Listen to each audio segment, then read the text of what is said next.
এটাই হলো আসল কথা।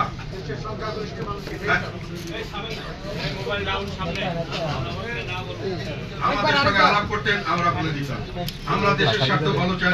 আমরা কেউ আমাদেরকে যেটা বলা হয়েছে, আমি আবার একটা কথা এটা বলা দরকার, আমাদেরকে যেভাবে বাদ দেওয়ার চেষ্টা করা হচ্ছে এবং হয়েছে সেটা সম্পর্কে আপনাদেরকে বলতে চাই।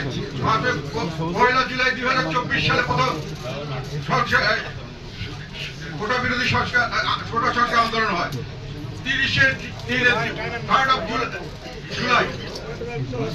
জুলাই আমি সংসদে দাঁড়িয়ে বলেছিলাম যে এটা শুধু ছাত্রদের কোটা সংস্কার আন্দোলন নয়, এটা হলো বৈষম্যের বিরুদ্ধে আন্দোলন, এবং এই বৈষম্যে বাংলাদেশের সকল মানুষ একজোট হবে, এবং এই বৈষম্যের কারণে এইটার বিরুদ্ধে যুদ্ধে বাঙালিরা কখনোই পরাজিত হয় নাই।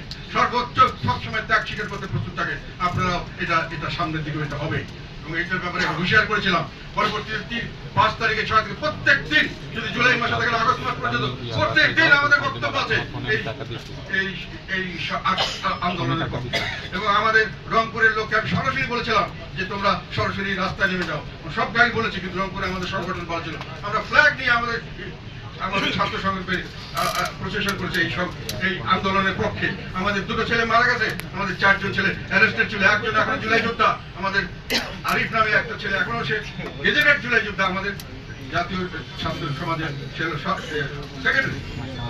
এবং আমরা সর্বাত্মকভাবে আমাদের দলই একমাত্র দল যারা প্রথম থেকে শেষ পর্যন্ত প্রতিদিন এই আন্দোলনের সঙ্গে ছিলাম। এটা জনগণের পক্ষে নয়। আপনারা বলেছেন যে আওয়ামী লীগকে বিতর্কিত করার চেষ্টা করছেন আপনারা, কিন্তু আপনারা তো সর্বশেষ নির্বাচনে আওয়ামী লীগের সাথে লিয়াজ করে ইয়ে করছেন। আপনাদের পোস্টারে আওয়ামী লীগের সভাপতির ছবি ছিল। আপনাদের দলের একটাই দোষ পাইছে, আমরা 2024 নির্বাচন।